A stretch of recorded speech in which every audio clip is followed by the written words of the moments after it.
사실 이 주제가 굉장히 어렵습니다.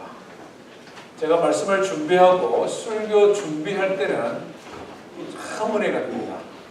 그래서 설교 준비하다가 기도를 하기도 하고, 설교를 준비하다가 그냥 가슴이 먹먹해져서 그냥 찬송을 들으면서 가만히 앉아서 눈물을 흘리기도 하고 너무 좋습니다. 근데 이걸 표현을 하려고 하니까 굉장히 어려워요, 솔직히.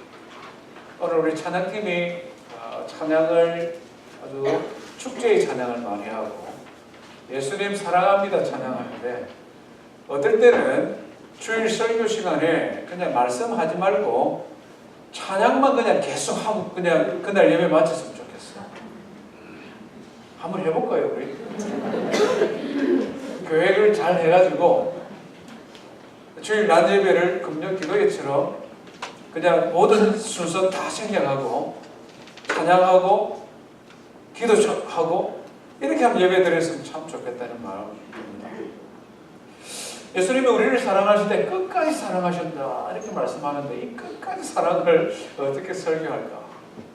그냥 찬송으로 그냥 계속 부르면 오히려 쉬울 것 같은데, 그래도 저에게 주어진 직분이니까 이 말씀을 전해야 되는데 오늘 기도하는 마음으로 썼습니다. 우리를 향한 주님의 사랑, 끝까지 우리를 사랑하시는데 이 사랑은 어떤 사랑일까? 우리 한번 살펴보십시다. 요한복음 13장입니다.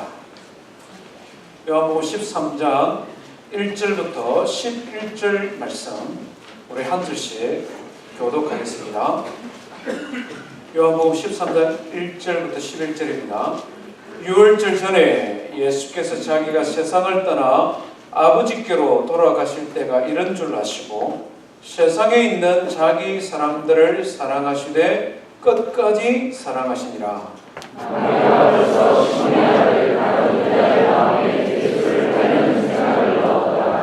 저녁 먹는 중 예수는 아버지께서 모든 것을 자기 손에 맡기신 것과 또 자기가 하나님께로부터 오셨다가 하나님께로 돌아가실 것을 아시고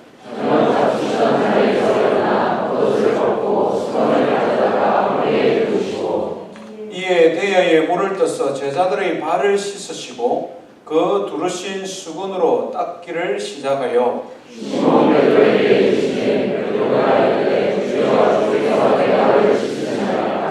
예수께서 대답하여 이르시되 내가 하는 것을 내가 지금은 알지 못하나 이 후에는 알리라.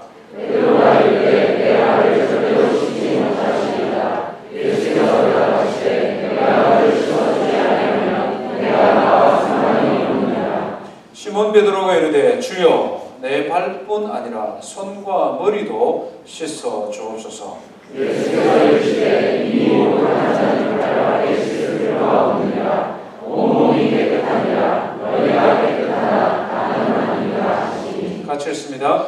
이는 자기를 발자가 누구인지 아심이라. 그러므로 나는 깨끗하지 아니하다 하시니라. 아멘. 예수님이 우리를 사랑하시되 끝까지 사랑했는데, 이 끝까지 사랑은 어떻게 하는 것이냐? 첫 번째는 구별된 사랑, 독점적인 사랑입니다. 1절 말씀해 보니까 자기 사람들을 사랑하시되 끝까지 사랑하시니라 이렇게 표현합니다. 여기서 주목할 것은 자기 사람들 이 말입니다. 예수님은 사랑을 하시는데 아무나 끝까지 사랑한 것이 아니다 이 말씀이죠. 그렇다면 여기 있는 이 자기 사람들이 누굴까요? 이어지는 말씀을 살펴보면 어렵지 않습니다. 제자들이죠. 3년 동안 동거동락했던 사람들, 예수님께서 열심히 하나님의 말씀을 가르쳤던 예수님의 제자들, 그들을 사랑하시되 끝까지 사랑했다 이 말입니다. 여기까지만 들으면 우리 예수님의 사랑도 편협한 사랑이구나, 자기 편만 사랑했구나, 우리가 이렇게 생각할 수 있습니다. 근데 조금만 더 깊이 한번 들어가 보면요, 이 사랑이 특별한 사랑입니다. 왜냐하면 이 제자들 중에는 누가 있습니까? 가룟 유다가 있잖아요.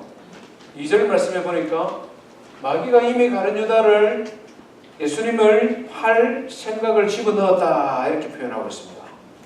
3년 동안 함께했던 그들의 모든 필요를 채우고 그들을 위해 헌신한 자신의 스승을 팔아버릴 계획을 이미 세운 가룟 유다입니다. 그를 사랑하셨고 그의 발을 씻어주셨다 이 말씀이죠. 그 다음에 또 누가 보입니까? 베드로도 보이죠. 베드로는 예수님의 수제자입니다. 맏형이죠. 제자들 중에. 어쩌면 예수님보다 나이가 조금 더 들었을 수도 있습니다. 그는 실제로 예수님의 수제자가 될 만큼 자기 의사표현이 분명했고 믿음도 있었습니다. 예수님이 누구냐라고 물었을 때에 그리스도요 살아계신 하나님의 아들이라고 담대하게 고백했던 사람입니다. 그런가 하면 그는 체면적인 실수를 앞으로 할 사람이고 예수님은 그것조차 아셨습니다. 오늘 읽진 않았습니다만 13장 38절 말씀으로 넘어가면 예수님께서 베드로가 3번 자신의 부인할 것을 말씀하시죠. 예수님은 그것을 알고 계셨다는 거죠. 이 베드로, 그렇게 나를 사랑한다고 모두가 나를 떠나도 나는 예수님을 떠나지 않겠다고 큰 소리쳤던 베드로 역시 모른다라고 저주하며 떠나갈 이 베드로, 그를 사랑하시되 끝까지 사랑했다 이 말입니다. 다른 제자들도 역시 마찬가지입니다. 예수님께서 제자들을 사랑하는데 끝까지 사랑하신 이유는 그들이 예수님 편이기 때문에, 또는 그들이 믿을 만하기 때문에, 또는 그들이 예수님의 이런 독점적인 사랑을 받을 만한 자격이나 능력이 검증됐기 때문에 그들을 사랑한 것이 아니다 하는 것입니다. 그러면 예수님께서 왜 그들을 끝까지 사랑했습니까? 누가복음 6장 말씀에 보면 예수님께서 그들을 제자로 선택하셨기 때문에 기록합니다.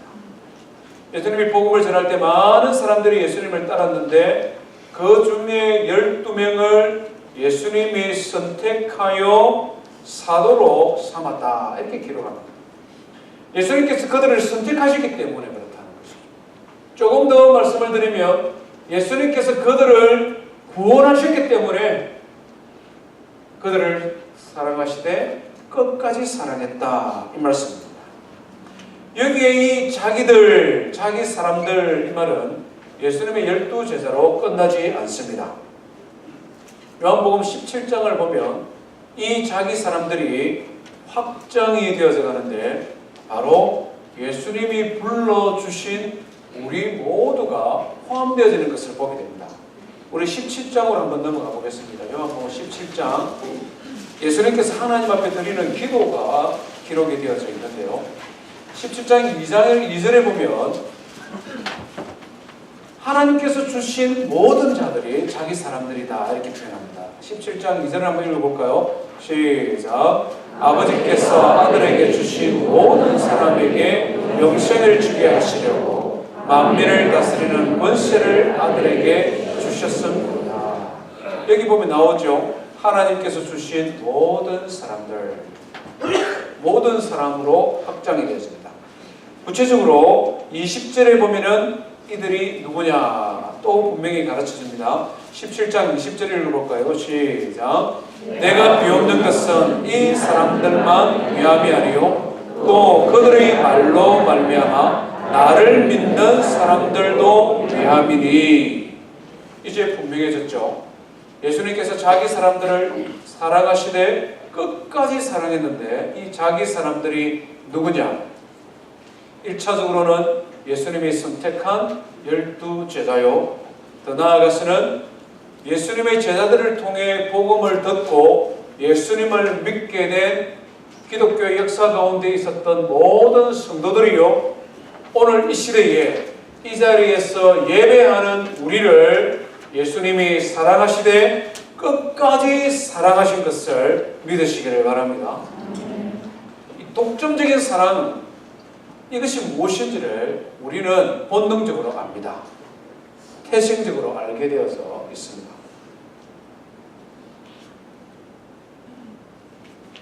부모의 사랑이 독점적인 사랑이죠. 부모와 자녀 간의 사랑이 독점적인 배타적인 사랑입니다. 그렇지 않습니까?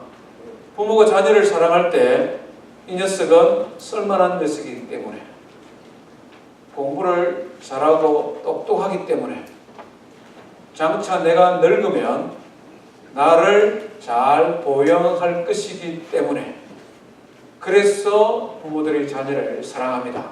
그죠? 그래서 자녀들이 여러 명 있는데 그 중에 비실비실 공부도 못하고 성격도 좀 안 좋고 이런 애들은 안 사랑하잖아요.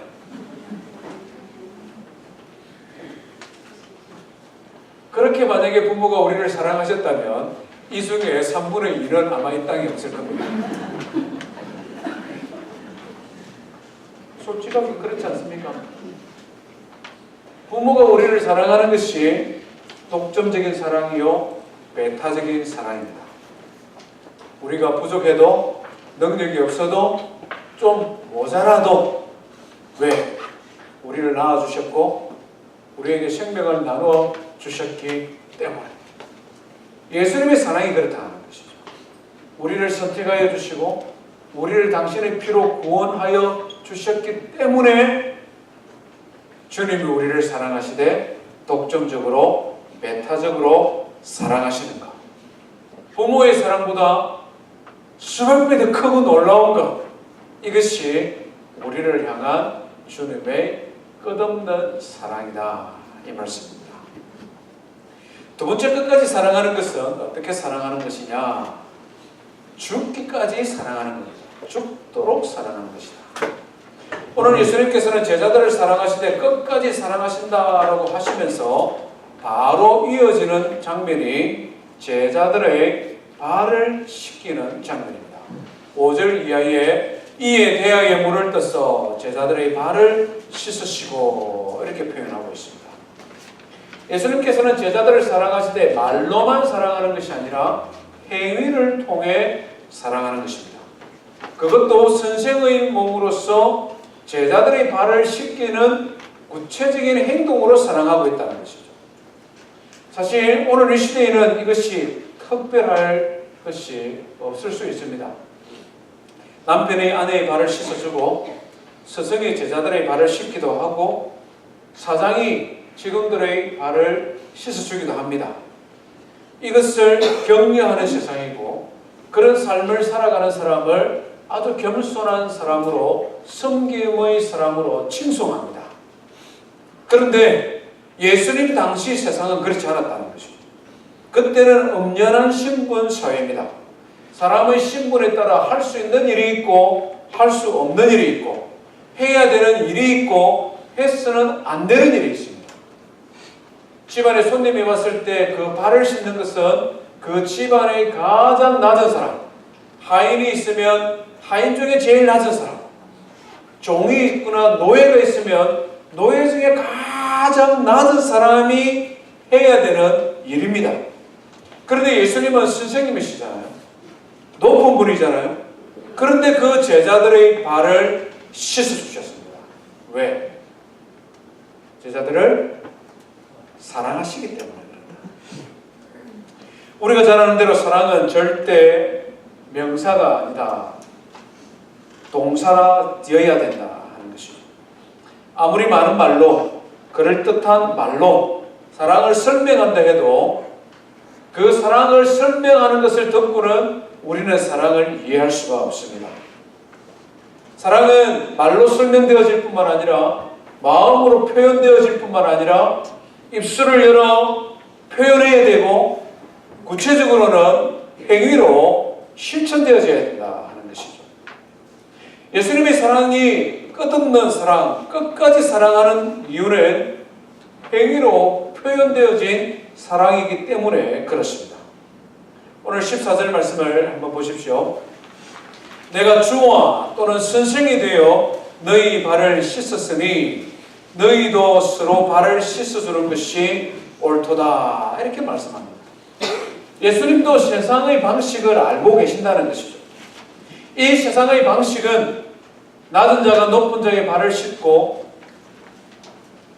제자가 스승의 발을 씻고 하인이 상전의 발을 씻는 것이 이 세상의 이치다는, 나도 그것을 알고 있다는 것입니다. 그렇지만 이 세상의 이치대로 살아가지 말아라. 왜? 스승인 내가 너희들의 발을 씻는 것처럼 예수 그리스도를 믿는 하나님의 자녀들은 겸손으로 서로 섬기는 것, 이것이 진정한 사랑이다. 그것을 우리에게 가르쳐주고 있는 것입니다. 예수님께서 제자들의 발을 씻으시는 이것은 장차 있을 십자가 사건을 그림처럼 우리에게 보여주고 있습니다. 예수님께서 물로 제자들의 발을 씻었듯이 십자가에 달려 살을 찢고 피를 흘리심으로 그 피로 제자들의 모든 죄를 씻으시는 것, 그것을 그림처럼 우리에게 보여주고 있다는 것입니다. 8절 이하의 말씀을 한번 보십시오. 예수님께서 제자들의 발을 한 사람 한 사람 씻겨 나가는데 베드로 순수가 되었습니다. 베드로가 활짝 뛰면서 뭐라고 말합니까? 예수님, 무슨 말씀합니까? 제자인 우리가 예수님의 발을 씻어야지요. 절대 저의 발을 씻을 수 없습니다. 이렇게 말합니다. 그때 베드로 예수님께서 내가 너의 발을 씻지 않으면 너와 나는 아무 상관이 없다. 그러니까 또 베드로가 뭐라고 말합니까? 그렇다면 발만 씻지 말고 머리끝부터 발끝까지 다 씻어주십시오. 저는 예수님의 사랑을 흠뻑 받고 싶고 예수님과 정말 관계 있는 사람이 되고 싶습니다. 이렇게 말을 하죠. 그러니까 예수님께서 아주 중요한 말씀을 하시는데요. 10절에 뭐라고 말합니까? 예수께서 이르시되 이미 목욕한 자는 발밖에 씻을 필요가 없느니라. 온몸이 깨끗하니라. 이게 무슨 말씀입니까? 장차 있을, 지금 이틀만 지나면 있을 그 사건을 예수님은 염두에 두고 지금 하고 있는 말씀입니다. 죄와 허물로 말미암아 하나님과 관계가 깨어져 버린 인생, 그 죄의 결과 영원한 형벌, 지옥으로 떨어져 마땅한 제자들, 예수님께서 십자가에 달려 죽으심으로 그곳에서 피를 흘리심으로 말미암아 그 피로 제자들의 머리끝부터 발끝까지 깨끗이 씻어 새로운 피조물로 만들 것이기 때문에, 그렇게 새롭게 씻음받은 인생은 더 이상 목욕이 필요 없는 깨끗하게 씻음받았으니 이제는 발만 씻으면 된다, 이 말씀이죠. 베드로는 이 말씀을 처음에는 잘 이해하지 못했을 거예요. 그런데 그가 예수님의 십자가의 죽으심과 부활을 경험하고 난 다음에, 성령으로 충만하고 난 다음에 그 사실을 굉장히 깊이 깨달았습니다. 그래서 그가 기록한 베드로전서 1장 18절에 이렇게 기록을 합니다. 제가 한번 읽어볼게요. 너희가 알거니와 너희 조상이 물려준 헛된 행실에서 대속함을 받은 것은, 무슨 말입니까? 너희들이 구원받은 것은, 이 말입니다. 은이나 금같이 없어질 것으로 된 것이 아니요 오직 흠이 없고 점이 없는 어린 양 같은 그리스도의 보배로운 피로 된 것이니라. 예수님의 피로 완전히 씻음 받아서 깨끗하게 되어졌느니라. 이것을 그가 지금 고백하고 있는 것입니다. 예수님께서는 십자가에서 피를 흘리심으로 제자들의 모든 죄를 깨끗이 씻어 주셨고, 오늘 우리가 하나님 앞에 예배할 수 있도록 우리의 모든 죄를 씻어 주셨습니다. 이것이 바로 우리를 향한 주님의 끝없는 사랑입니다. 만약 예수님께서 우리를 이처럼 사랑하지 아니하셨으면 아무도 우리는 이 자리에 나와 하나님 앞에 예배할 수 없을 것입니다. 만약에 우리의 모습을 예수님께서 보신다면 내 발이 왜 그렇게 지저분해? 너는 왜 씻음 받지 못한 상태로 여기에서 나와? 아마 우리를 책망하실 것입니다. 그런 모습으로는 감히 우리는 하나님 앞에 설 수 없을 것입니다. 그러나 예수님께서 생명 바쳐 우리를 사랑해 주셨기 때문에, 예수님께서 십자가에서 살과 피를 찢으시고 물과 피를 쏟으심으로 말미암아 우리를 깨끗이 씻어주셨으므로 우리가 하나님 앞에 나와 예배하고 우리가 하나님의 아들과 딸로 새롭게 태어난 것을 믿으시기를 바랍니다. 이 끝없는 사랑을 우리가 조금 더 깊이, 조금 더 넓게, 조금 더 많이 알았으면 좋겠습니다. 왜 그렇습니까? 우리가 이 땅에 발붙이고 살아가지만 이 세상에 그 누구도 줄 수 없는 사랑, 이 세상에 그 누구도 줄 수 없고 경험할 수 없는 크고 놀라운 사랑을 주님으로부터 우리가 이미 받았기 때문에 그렇습니다. 바울 사도가 이 사랑을 몰랐을 때에는 그는 예수님을 핍박하는 자가 되었습니다. 예수님을 믿는 사람을 핍박하는 자로 살았습니다. 그러다가 그가 예수님의 이 사랑을 알게 되었어요. 그리고는 로마서를 기록을 하며 로마서 8장에 이렇게 고백합니다. 누가 우리를 그리스도의 사랑에서 끊을 수 있겠습니까? 환난입니까? 공고입니까? 박해입니까? 굶주림입니까? 헐벗음입니까? 위협입니까? 칼입니까? 나는 확신합니다. 죽음도 삶도 천사들도 권세들도 현재인일도 장래일도 높음도 깊음도 이 세상에 있는 그 어떤 피조물도 나를 예수 그리스도의 사랑에서 끊을 자가 없느니라. 그가 언급했던 것들을 한번 생각해 보십시오. 환난, 곤고, 박해, 굶주림, 헐벗음, 위협, 칼, 죽음, 삶, 현재일, 장래일, 높음, 깊음, 이런 모든 것은 우리가 인생을 살아가면서 우리 인생을 힘들게 하는 어려움들입니다. 그렇지 않습니까? 두려움 없은 인생 아무도 없다는 것이죠. 외로움 경험하지 않고 살아가는 사람 아무도 없습니다. 기가 막힌 억울한 일 때문에 혼자 눈물 흘리지 경험 없는 사람 아무도 없다는 것이죠. 정말 열심히 최선을 다해 인생을 살았는데 인정해주는 것도 없어서 섭섭한 마음에 혼자 외롭게 써보지 않은 인생 아무도 없다는 것입니다.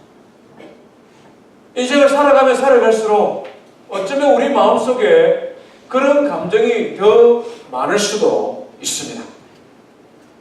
중요한 것은요,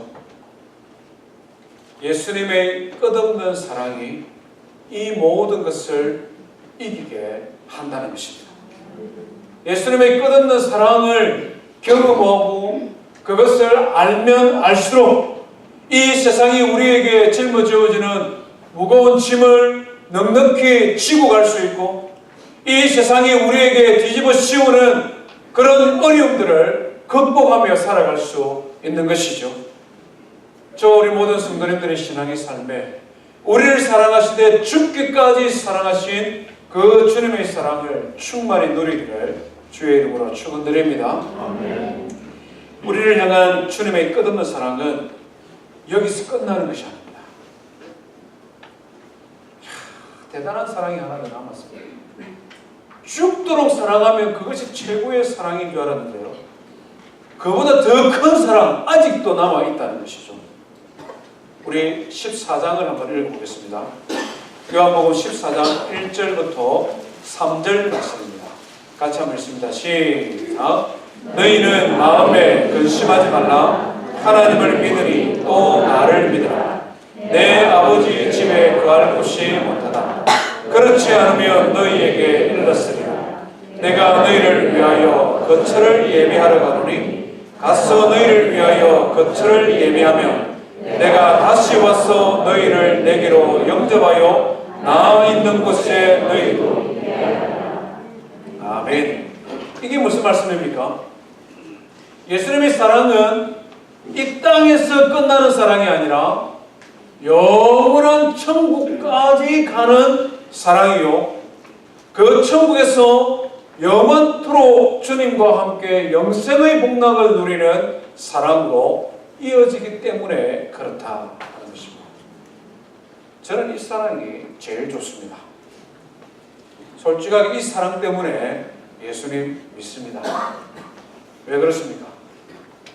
앞에서 살펴보았던 독보적인 배타적인 사랑과 죽기까지 사랑하는 것, 정말 힘들고 어려운 놀라운 사랑인 것은 분명합니다마는 이 세상에도 이런 사랑하는 사람들이 간혹 있습니다. 우리 주변에도 있지 않습니까? 비록 소설이기는 하지만 로미오와 줄리엣의 사랑, 배타적이고 독점적인 사랑이죠. 처녀총각이 연애할 때도 배타적이고 독점적인 사랑을 합니다. A라는 자매를 사랑하면서 B도 사랑하는 이상한 사랑 하면 안 돼요, 청년들. 그 사랑이라고 말하면서 나쁜 짓 합니다. 간혹 보면은 그런 사랑해요. 나는 죽도록 이 여인을 아니면 안 되겠어요. 이런 사랑이 있잖아요. 자기 희생적인 사랑입니다. 비록 소설이고 희곡이지만 로미오와 줄리엣은 죽음으로 두 집안을 화해시키잖아요. 독점적인 사랑이요, 배타적인 사랑이요, 자기 희생적 사랑이 이 세상에도 있습니다. 테레사 수녀님 한번 생각해 보세요. 인도 캘커타에서 45년 동안, 무려 45년 동안 인도 최하층 불가촉 천민들, 그 나라 사람들도 그들도 보지 않은 그 인생들을 위해 그의 삶을 헌신했습니다. 지금 이런 사람들 많아요. 나라를 위해 헌신한 의인들도 있지 않습니까? 우리 3.1절이 지났습니다마는 3.1운동을 했던 많은 우리의 선조들, 유관순 여사 같은 분들, 안중근 의사 같은 분들, 자기가 사랑하는 조국을 위해 자기 몸 버려 목숨 버려 사랑했던 사랑입니다. 그들 사랑과 예수님의 사랑의 근본적인 차이점이 뭡니까? 아무리 위대한 사랑이요, 독점적인 배타적인 사랑이요, 죽도록 사랑하지만 그들의 사랑은 죽으면 끝나버리는 사랑입니다. 인간의 사랑은 유한한 사랑이요, 능력이 한계가 있는 사랑이라서 그 사랑을 완성시킬 만한 힘과 능력이 인간에게는 없다는 것입니다. 예수님의 끝없는 사랑은 십자가에 달려 죽으시는 거룩한 희생으로 끝나버린 사랑이 아니라 다시 살아나시고 부활 성천하시고 지금도 살아 역사하시는 분이시기 때문에 그 사랑이 끝이 없다는 것이죠. 부활하신 예수님께서 뭐라고 말씀하셨습니까? 하늘과 땅의 모든 권세를 내게 주셨으니, 부활하신 예수님은 하늘과 땅의 모든 권세를 가지신 분이십니다. 창조주로서의 권세요, 우주 만물을 다스리시는 주관자의 권세요, 장차 세상을 심판하실 심판주의 힘과 권세와 능력을 가지신 분이에요. 이분이 우리를 사랑하시면 이분에게 부족하고 못할 것이 아무도 없기 때문에 죄와 사망을 이기신 그분이 우리를 사랑하시는 사랑이기 때문에 주님의 사랑이 끝이 없는 것입니다. 예수님께서 그것을 미리 말씀해 주셨어요. 그래서 14장 1절에 뭐라고 말합니까? 너희는 마음에 근심하지 말라. 하나님을 믿으니 또 나를 믿으라. 예수님 알고 계세요. 이 밤이 지나면 예수님께서 십자가에 달려 죽으실 것을 알고 계십니다. 제자들이 불안한 마음에 예수님을 버리고 도망갈 것도 알고 계세요. 그들이 두려워서 문을 걸어 잠그고 바깥 출입을 못할 만큼 두려워할 것을 그들이 알고 계세요. 예수님께서는 그래서 말씀하시는 것입니다. 비록 내가 십자가에 달려 죽지만 다시 살아날 것이고 힘과 권세와 능력으로 너희들과 함께 할 것이니 마음에 근심하지 마라 라고 지금 말씀하고 있는 것입니다. 사전에서는 뭐라고 말합니까? 3절에 너희를 위하여 거처를 예비하며 천국의 처소를 예비하며 내가 다시 와서 너희를 내게로 영접할 것이다. 이 세상에서 아무리 부유한 삶을 산다 한들, 이 세상에서 아무리 많은 재물을 가지고 산다 한들, 우리 인생은 건강하게 살면 90이요 100살을 넘기는 사람들 그렇게 많지 않습니다.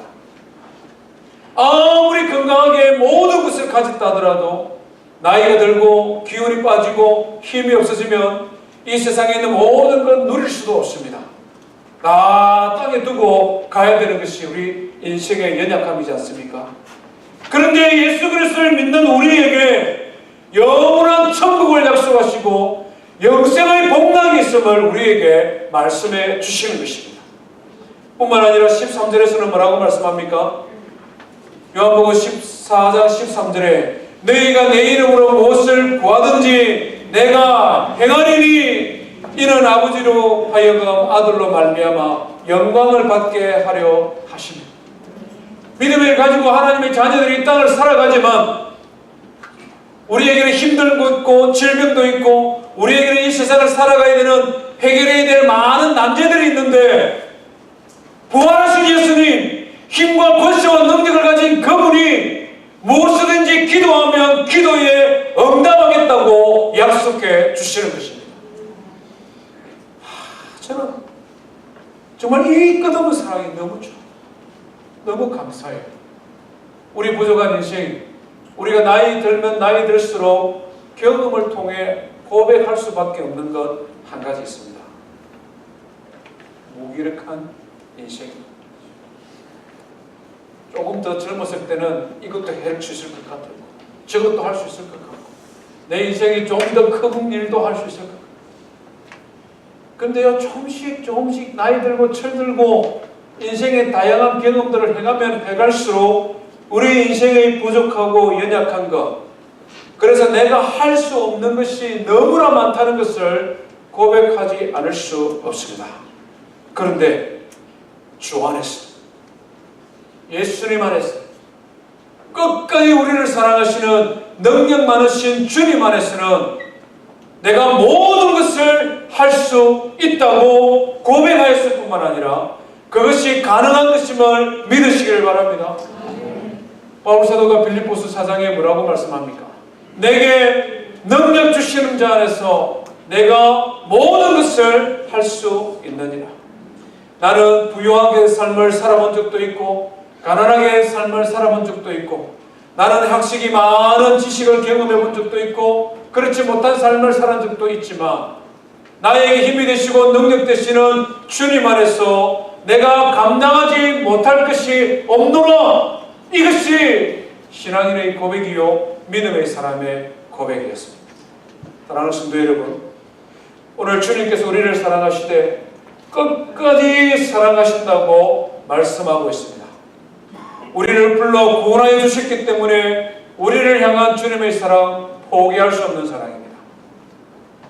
십자가에서 죽기까지 우리를 사랑하여 주셨을 뿐만 아니라 다시 살아나서 힘과 권세와 능력을 가지고 지금도 우리와 함께 하시며 우리를 사랑하시는 그 주님의 사랑 안에 승리하며 살아가기를 주의 이름으로 축원드립니다. 우리 말씀